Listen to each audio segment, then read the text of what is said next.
In a bold and unprecedented move, President Ibrahim Traoré of Burkina Faso has announced the repayment of $4.79 billion in national debt without relying on Western financial aid. This daring act of financial independence raises a compelling question. Could it inspire other African nations to follow suit? A new dawn for Burkina Faso. Burkina Faso has long struggled with political instability, reliance on a narrow range of exports, and ongoing security threats. The nation is heavily dependent on gold and cotton, which makes it particularly vulnerable to fluctuations in global market prices. As a landlocked country, Burkina Faso also faces high transportation costs for its exports, further complicating its economic situation. In recent years, the country has seen its economic growth stagnate. The COVID-19 pandemic hit hard, leading to a decline in economic activity and revealing how fragile the economy was before the pandemic. Burkina Faso was one of Africa's fastest-growing economies, with growth rates hovering around 5.5 to 6.6% from 2016 to 2019. However, growth plummeted to just 1.9% in 2020 due to the impact of the pandemic, while there was a brief recovery in 2021 with a growth rate of 6.9%. Political crises in 2022 saw gross domestic product rise by only 1.8%. But now, there's hope on the horizon. Recent forecasts suggest that Burkina Faso could return to growth rates of at least 4.2% in 2024, according to the International Monetary Fund. This potential resurgence is largely attributed to new leadership and innovative strategies aimed at economic recovery. Paying off $4.79 billion national debt. Now, let's talk about one of the most significant moves made by Ibrahim Traoré. His decision to pay off Burkina Faso's national debt of $4.79 billion independently. This announcement sent shockwaves through not only Burkina Faso, but also across the continent and beyond. This decision is monumental because it symbolizes a shift in how African nations can manage their financial obligations without relying on external assistance from institutions like the International Monetary Fund or the World Bank. By taking this bold step, Traoré is asserting that Burkina Faso can take control of its financial destiny. But why is this so important? Historically, many African countries have found themselves trapped in cycles of debt dependency on foreign aid, often sacrificing their autonomy in exchange for financial support.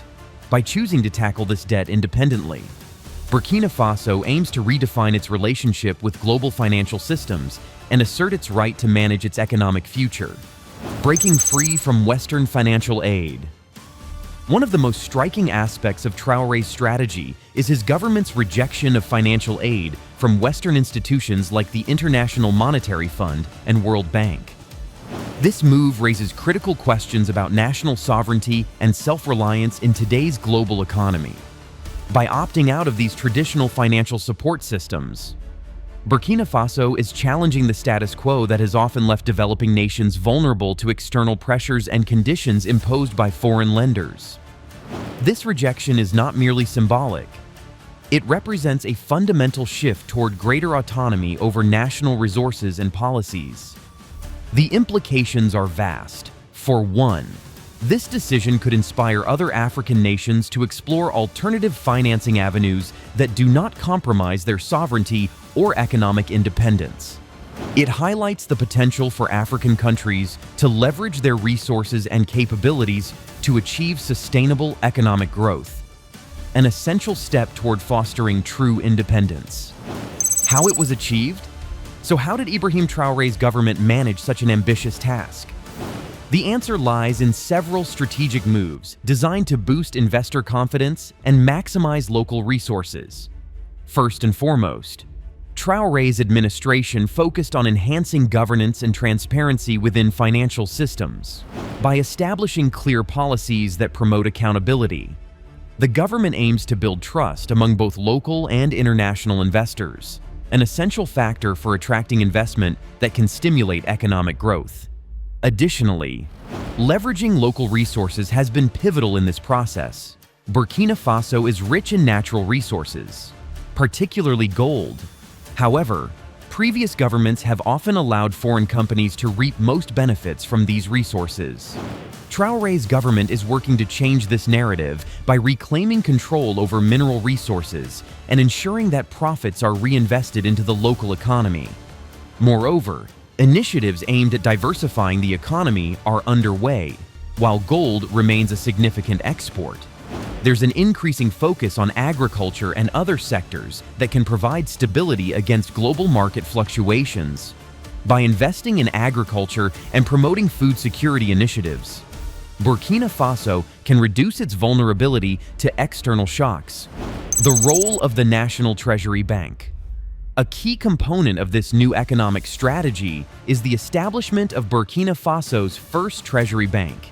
This institution marks a significant milestone as it seeks greater control over financial transactions and independence from foreign banking systems.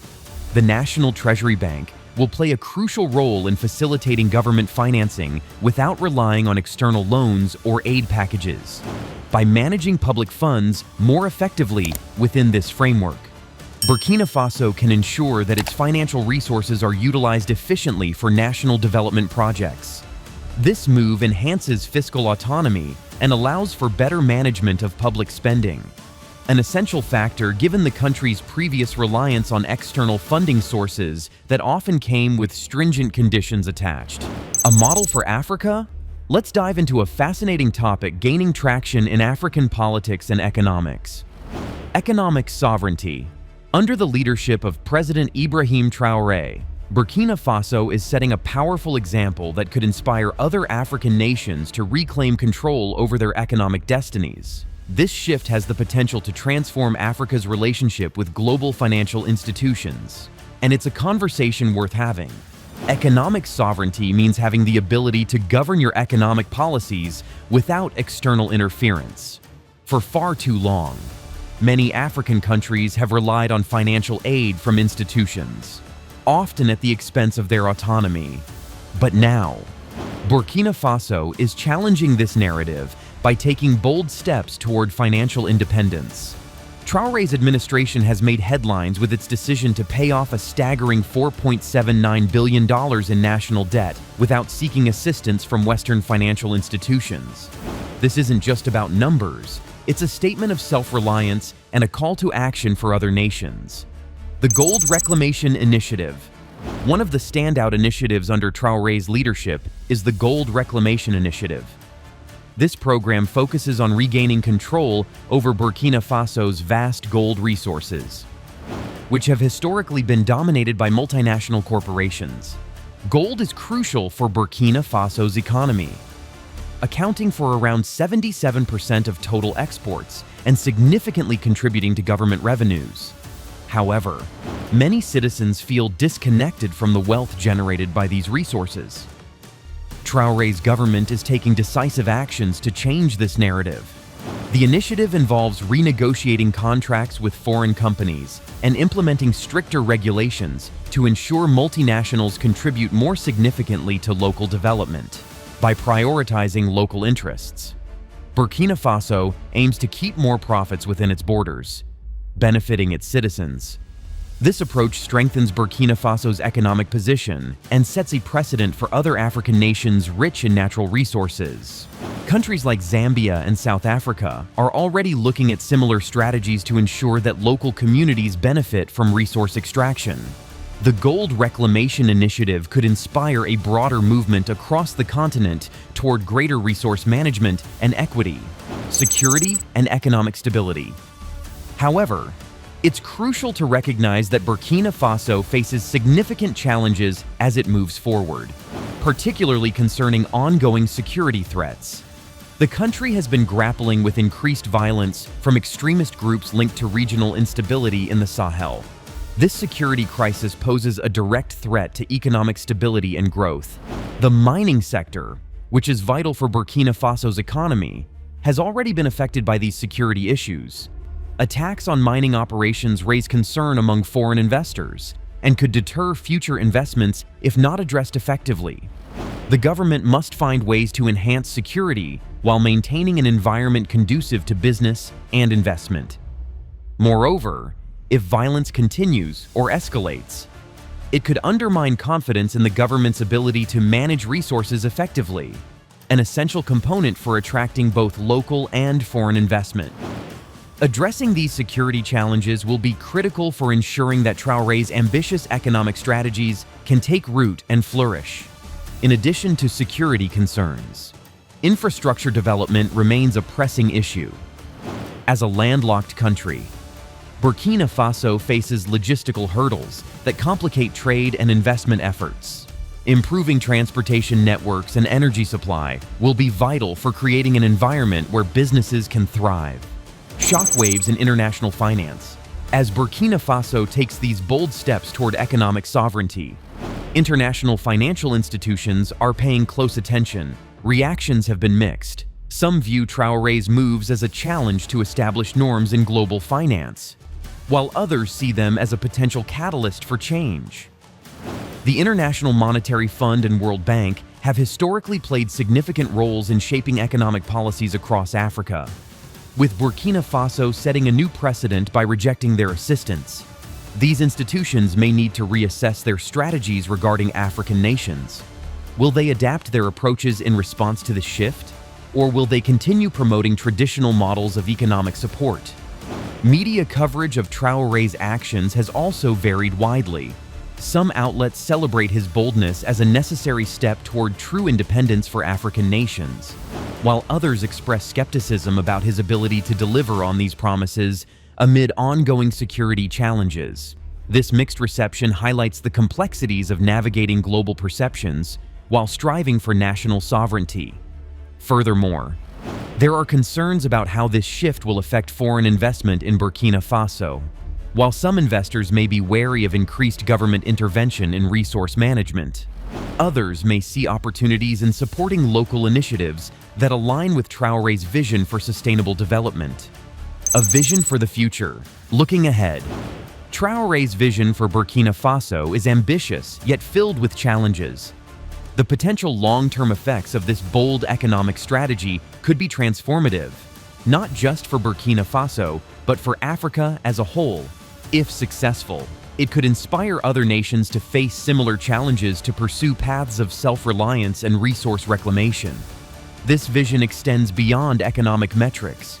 It encompasses social equity and environmental sustainability.